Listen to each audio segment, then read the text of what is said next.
Hello, YouTube. This is the Galley La Podcast, and we have Akainu Fanboy, me, and Geboss and Jimemperor today, and we're going to be talking about the connections of Jaya and Joyboy. So, spoiler alerts, this we're probably going to say anything from chapter 1051 on, so you've been warned and all that, so leave if you don't want to be spoiled. But basically, a lot of the themes that we've seen manifested in Luffy as Joyboy, I think we've kind of seen with Jaya. So going back to page 218, chapter 218, when we get the first introduction to this arc, we see a ship flying out of the sky, and what was kind of interesting, I hadn't read Jaya in the manga, and I didn't remember this quote in the anime, but when the ship's flying out of the sky, there's a quote that says, "Anything man can imagine is a possibility in reality," and that's by Willie Caron, a physicist. So I don't remember that in the anime at all, but Oda puts that in the manga, and I think that's really like fitting for the character of Joyboy as a whole. Really, one, just like Luffy's power is insane, right? He's like grabbing lightning, he's doing all these weird cartoon things and things like that, right? And then at the same time, like, everything is a possibility.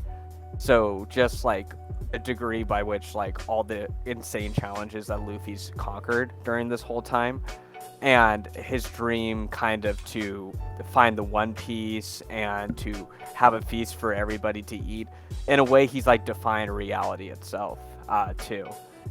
He's something that can't be stopped because he is like this deity like creature. So that was kind of like the general theme what I got there. For that, I think kind of lays the foundation of Jaya. What would you think about that, G-Boss? I mean, I can see where you kind of come from that, because it seems we kind of talked about this, that Luffy's ability kind of affects the reality around him, changing it into rubber and everything, and just doing ridiculous things. Like, I know it was probably for like comedic effect, but like when even like Kid and Law's and Nami's eyes were like popping out of their heads in surprise, I wouldn't be shocked if that actually happened in like reality for them, instead of like as a gag. Right. But yeah, because what's interesting, like right after that, their log post starts to get all messed up, and Robin's explaining how, basically there's like an island in the sky in a way, and that the sky island is like choosing them in a way, magnetically speaking in a way, and this is kind of where you get to the destiny of it, and you kind of get into this theme of like what you can trust with your own eyes and ears, what you kind of hear articulated by Bellamy later on. And then you kind of like have your hope and your dream stuff where it kind of defies reality, going back to that main quote.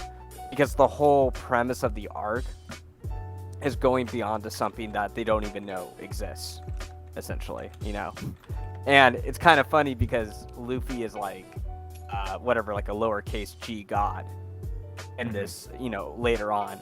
And he's just kind of hidden. He doesn't even know its potential. And he's something like transcendent itself. He's like a dream in itself by his nature,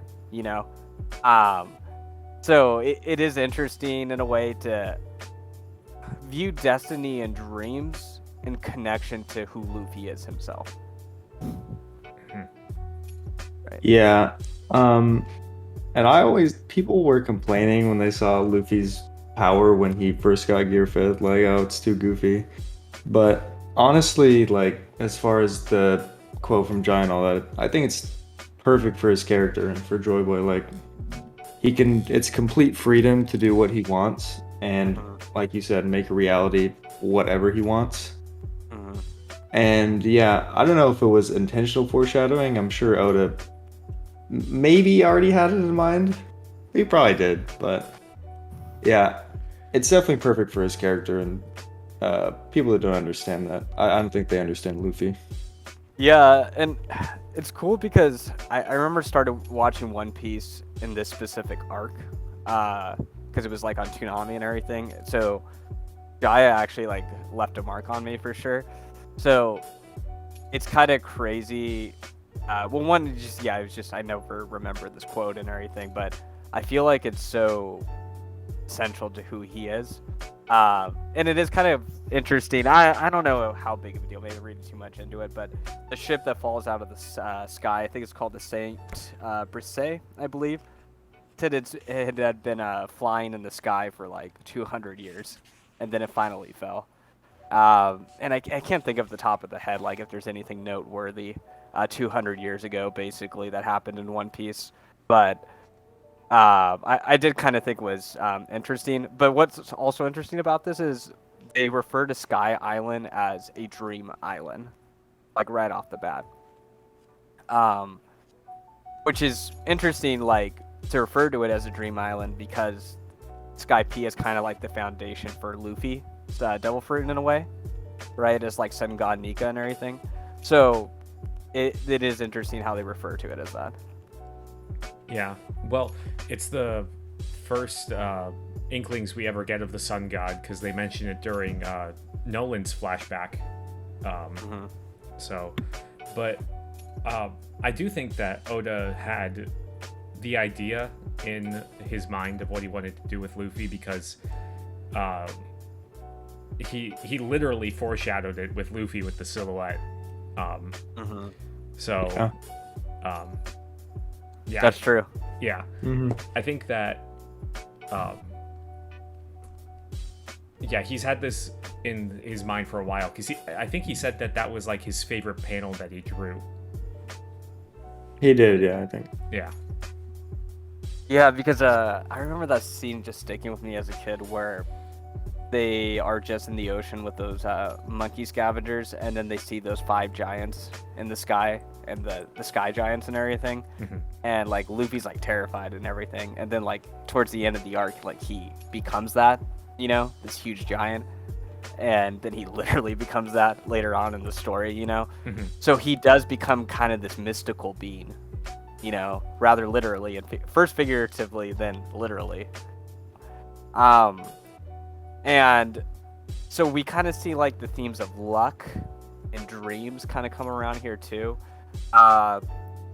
So first, I guess I can bring in the dream aspect first, where basically like Bellamy, when they find out like, oh, you guys are looking for that ancient island, he's calling them a bunch of losers, then that they're hicks.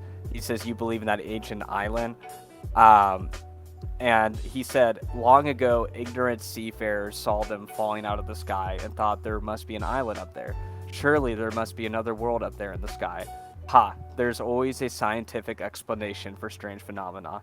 In time, the truth behind such myths becomes clear. So Bellamy's kind of like a particular anti-Luffy, right? He's completely against what everything Luffy is for. Because dreaming has kind of like a mystical, transcendent way of, you know, to it.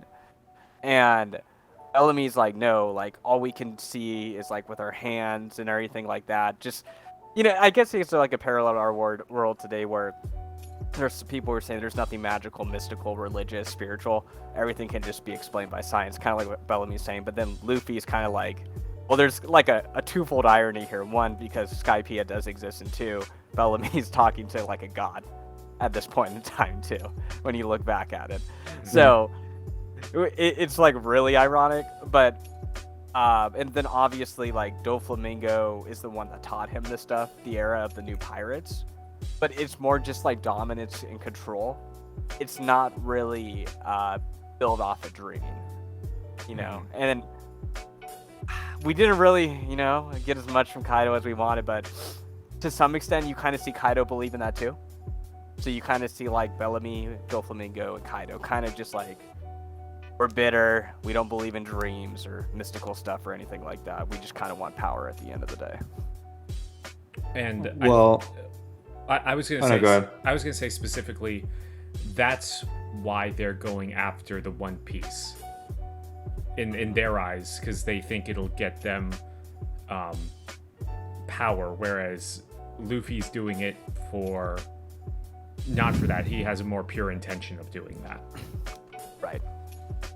Yeah, like he wants to be the freest man in the world. That's what he sees the Pirate King as, right? Mm-hmm. But I was gonna say for Kaido, as far as the lines of being similar to Doflamingo and Bellamy with dreams, he had no. I mean, I don't know if he had any proof. We don't really know how he knew so much about Joyboy or why he was waiting for him. But right, I don't know if you want to call it a dream, but he believed that Joyboy would come to Wano one day and take him down, right? Assumedly. So, yeah. As far as that aspect, he's a dreamer, kind of, I would say. Mm-hmm. Yeah, but it's kind of like he's lost his faith a little bit, you know, because he's like depressed and miserable, and no one's really beat him, you know. Because in that first flashback with King, he thought he was Joyboy. Right. And he clearly, somewhere along the lines, realized, oh, it's not me, it's someone else, which we still don't know how. Exactly. And Luffy kind of like restored his faith in a manner of speaking because, you know, the sun god Nika stuff, but also, it kind of like brought like a new energy to Kaido, and that's why he was like super pissed when that CP0 interfered, because it's like taking away the thing he's been waiting for, you know? Mm-hmm.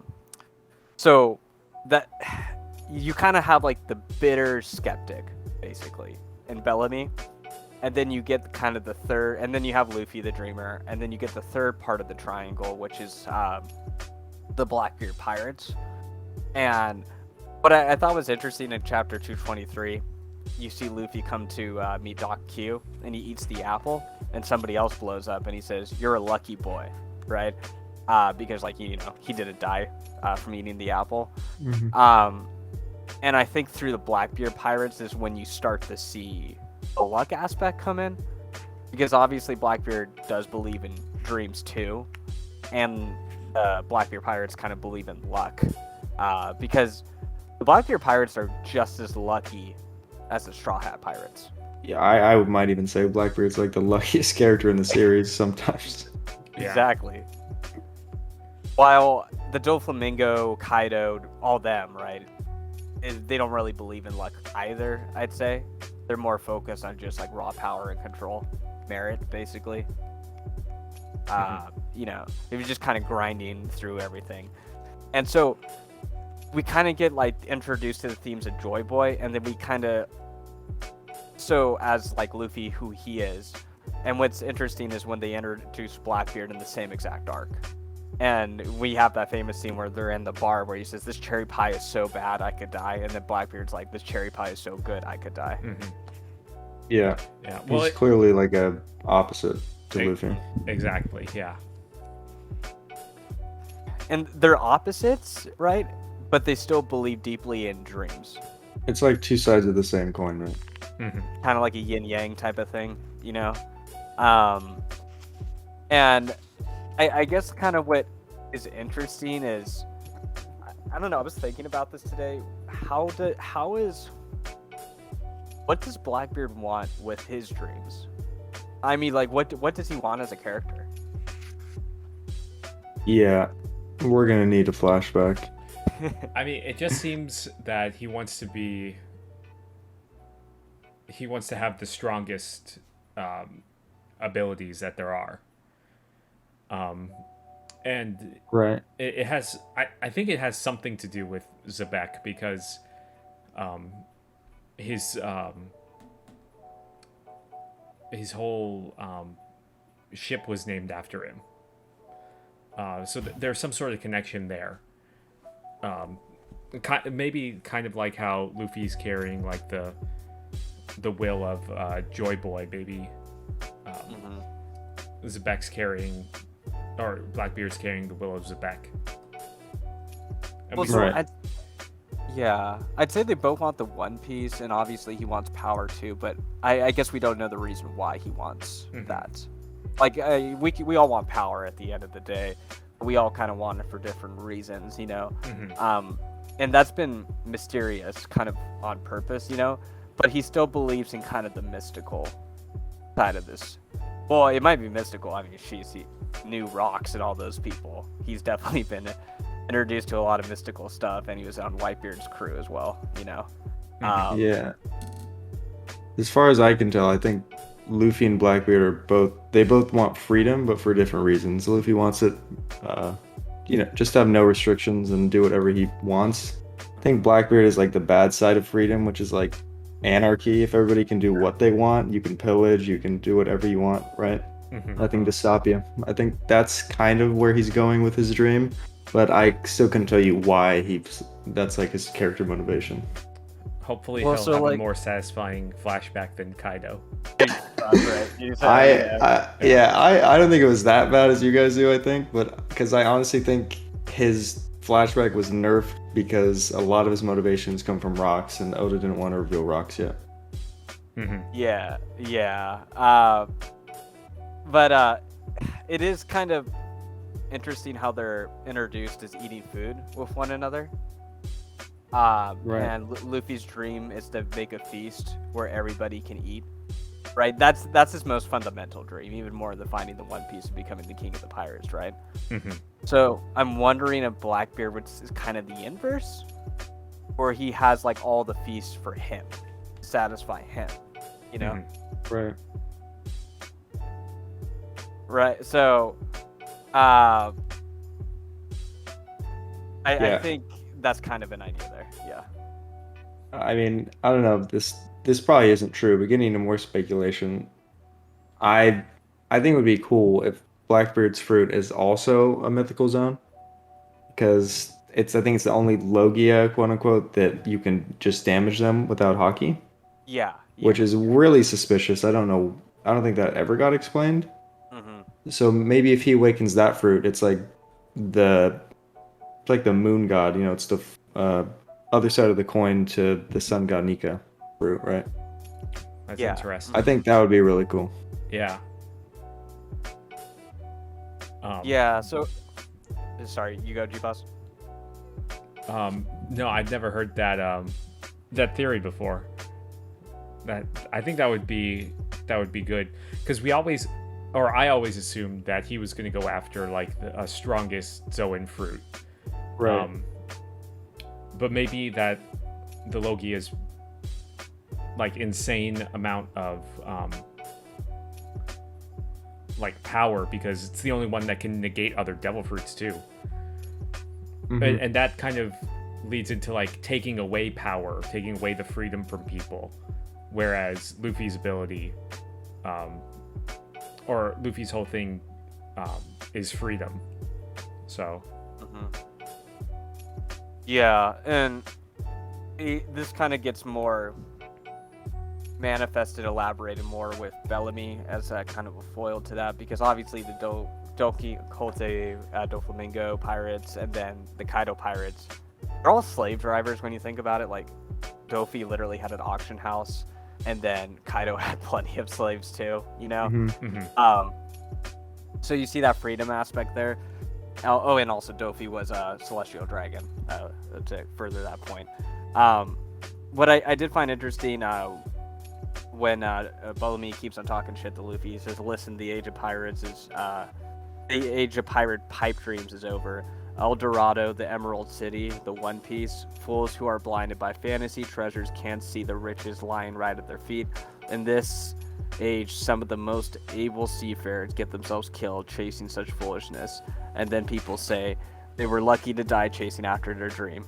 Haha, I say they're all losers. So you kind of get the luck aspect there, but I'm kind of interested if we're ever going to see El Dorado or the Emerald City. Well, El Dorado is what they called Shandora.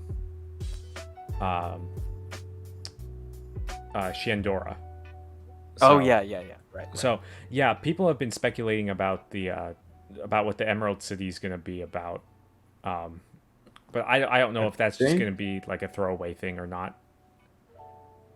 Call me crazy, but I think in the trailer for the new movie, they went to somewhere that looked very similar to the Emerald City. That's true. Yeah. They did kind of look like that, and I would prefer it in the main story. They could probably. It would be cool if Oda included it.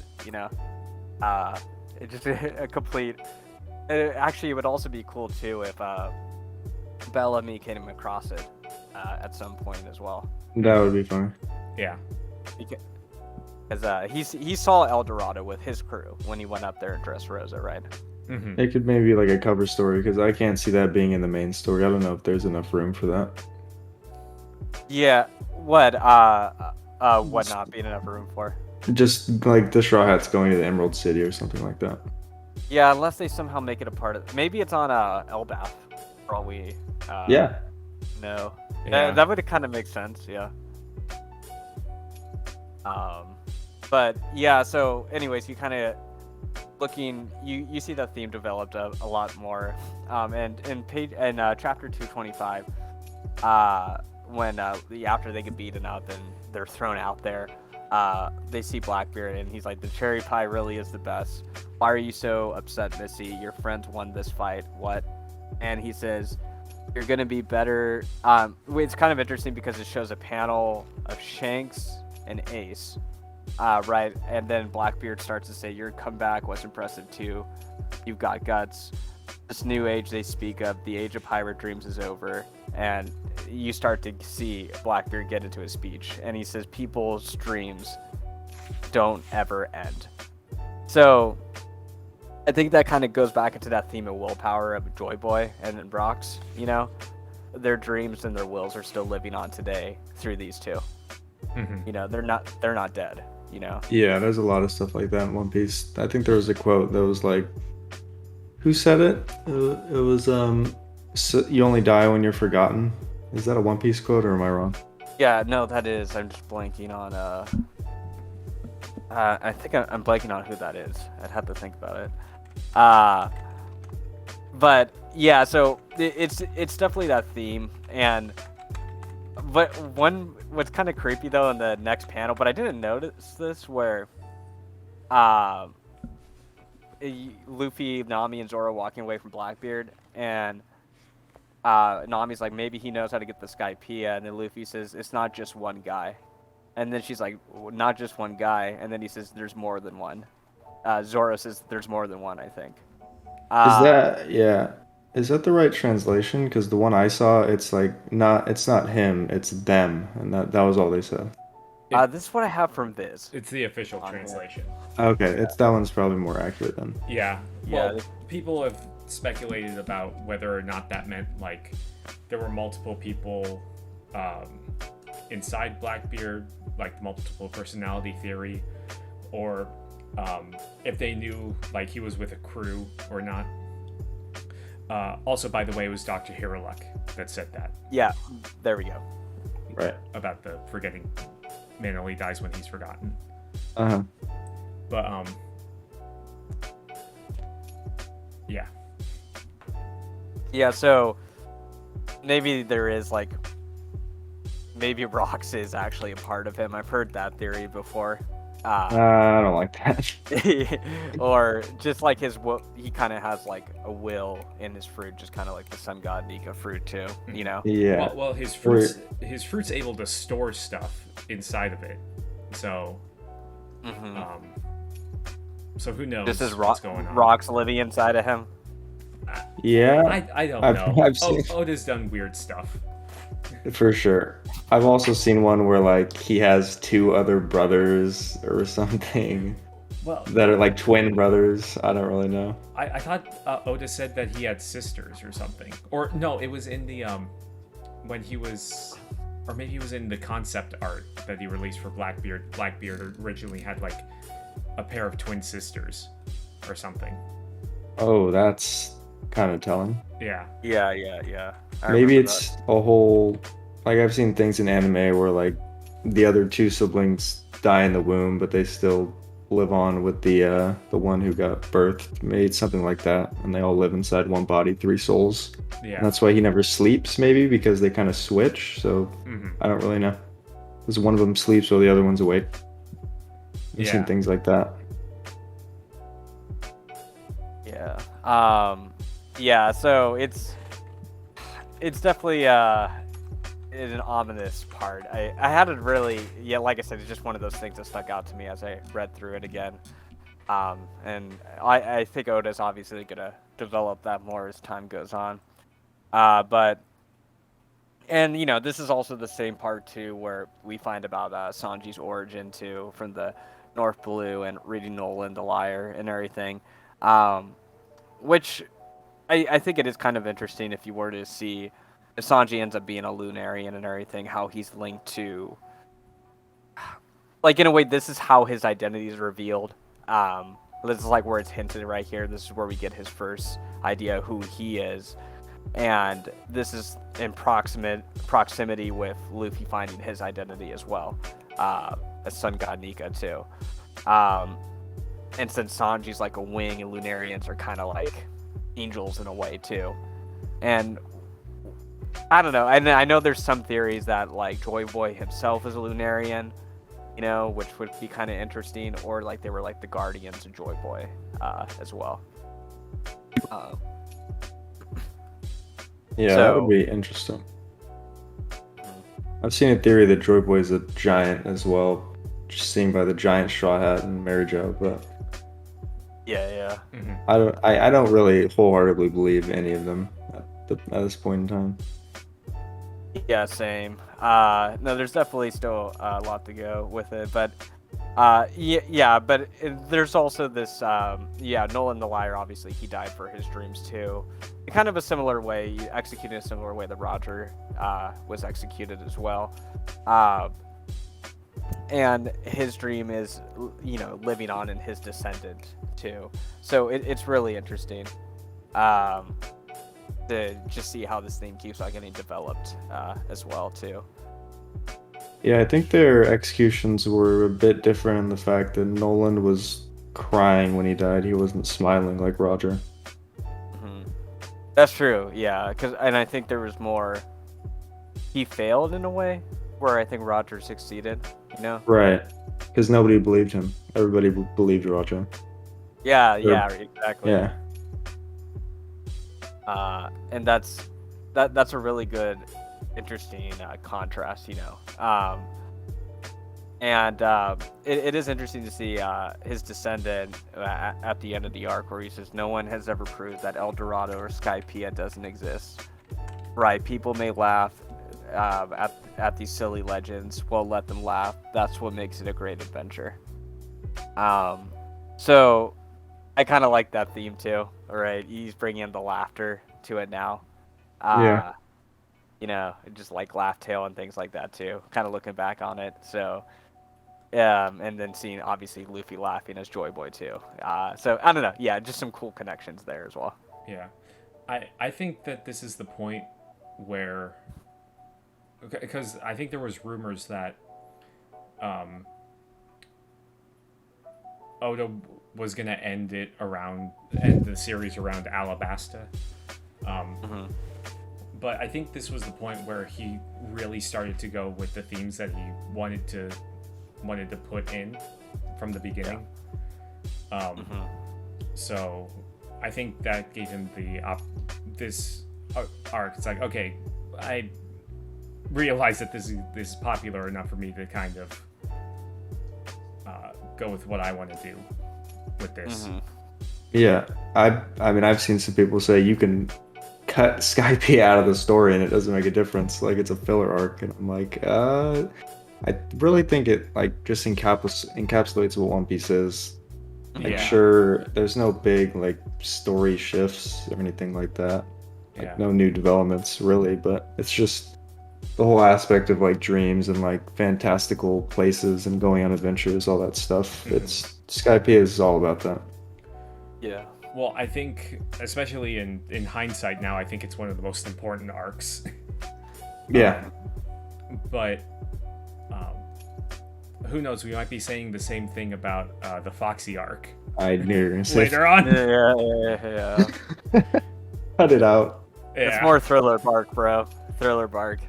No, because Thriller Bark has connections with Kaido and everything too. And Big Mom. Yeah. With that Lola. And we never figured out what that huge creature was that we saw right at the end at Thriller Bark. Yeah. True. That was just Maybe- ominously back there. Maybe that's the first thing Oda forgot about and is never gonna touch up on. No, that'll be a cover I- story. Yeah. Hopefully. Yeah. So, one thing I found right before we did this was the last chapter of the Jaya Arc.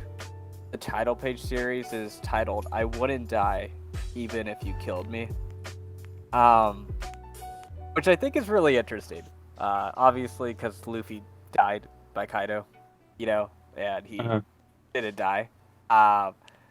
And if you kind of see this, where Oda's really explicating a lot of the themes of the series in this arc, I just think it's an interesting title. And this is the chapter where they take off in the Skypiea. And what's interesting here, what was it? All the crewmates are freaking out, and then Luffy just smiles and says, "A dream and a dream. Now that's a great adventure. Even if we don't do this, we'll regret it for the rest of our lives." And he's smiling. So, and then the crew's okay with it. But, and then right after that, the Blackbeard pirates show up, and the, I'm blanking, the stream that goes up in the sky. The knock-up stream. Yeah. What saves their lives is their dream to go to Skypiea, because the knock-up stream makes them go up high, and then it destroys Blackbeard's ship. And if it wasn't for the knock-up stream, Blackbeard would have caught him, and basically, would have turned them into the world government, and the story would have been over. Nah, Luffy wins this. Okay. Nah, you would have got destroyed. for your second, Luffy. Yeah, you would have got bodied. So, just thinking about that really quick, do you think that if Luffy had gotten captured, do you think Ace would have done the same thing with Marineford? Gone after him? I think so. I think he would have gone after him, but the Whitebeard pirates wouldn't help him.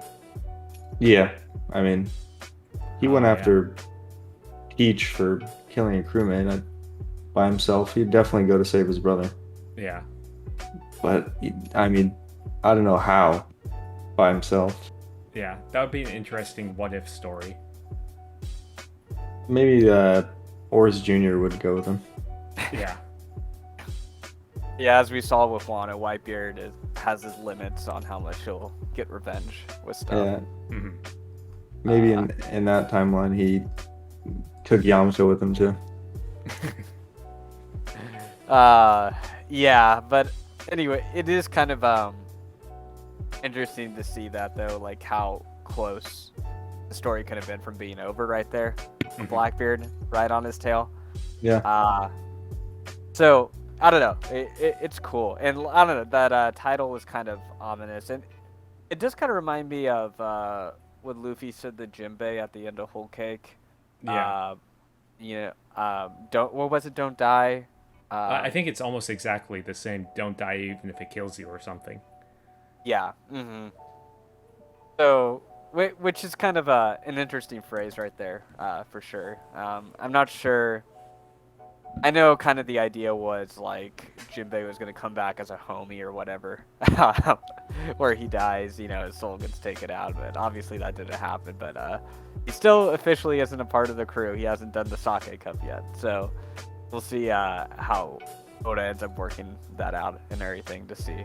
But yeah, so I don't know. As a whole, though, I really did enjoy reading Jaya again.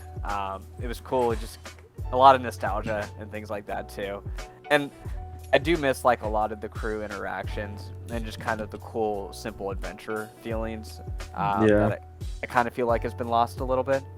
I mean, it's hard to do that with everyone on the crew, to just give everybody their moments and stuff like that. Mm-hmm. Well, Geboss and I were talking about how now that the Scabbards are going to be out of the story, there's going to be more time for them to have crew interactions now. Like, That would be great. We've had the Scabbards since Punk Hazard. Like, that's a lot of panels for them to take up, Mm-hmm. So, and probably no more separation arcs. Please. Yeah. You know. So I think we're looking pretty good long term If in that department. if Oda can juggle this many things in Wano, just having the regular crew will be great for just interactions. If he takes all the writing from all the different characters he did have and focuses them on the people we know a lot. Yeah. We need 3 chapters in a row of just them on the ship. Yeah. Yeah. I need a chapter of Sanji making a sandwich. I need one of Nami actually writing her maps and everything too. True, yes. And well, that's kind of the thing. I think just them forming a ship and getting the Southbirds and everything. There was so much cool crew interactions in this. To just get and then to go on just kind of a mystical adventure. And it was really cool. You could feel the chemistry strongly with the crew and stuff, you know? So I hope with Elbath, who knows, it might be the Emerald City, they can use the same mystic aspect too, you know? Where they're going to this really cool, out-of-the-way place as a crew, basically. You know? Yeah, true. I feel like that'll definitely happen when they go to Laugh-Tale. Yeah, and 'Cause, hopefully no more Alliance members in the near future either, you know? yeah, So, I mean, I think the Straw Hats will be the only ones that make it there. I don't think they'll have any, like, extras. Like, I don't think Bartolomeo is going to join. yeah. Oh yeah. So it should just be, like, them that make it to Laugh-Tale, I'd hope, right? Right. So, yeah, it will be interesting. But any closing thoughts from you guys? Just kind of about the themes and everything we've been talking about. Well, not so much the themes, but I miss kind of how much space Oda gave all the panels to breathe. Because I feel like in the latest chapters, there's been a lot of cramming in different panels for different things. Yeah. And it was nice. I kind of miss these older character designs too. They're more rounded. But that's just an art and paneling critique. But Yeah, I've seen comparisons of older pages and newer pages, and the newer pages are very crammed with information compared to the old ones where it's like big spreads and stuff like that. It's tough. Yeah. Well, at least it's not like those Togashi chapters where it's just a Words. wall of text. Yeah. So, it's coming out with new chapters. The God of Manga's back. We're gonna get some more novels. Yeah. Then another 6-year hiatus after the 3 chapters. It was only chapter. 3 years. Thank you very He's much. gotta play some Apex. Okay. But cool. No, awesome. All right. Well, thanks for listening, everyone. Appreciate it. So maybe we'll have one with Skypea, which will probably take a lot longer and a lot more analysis to get through. But anyways, thanks for listening. Leave a like and have a good one. Peace. Bye.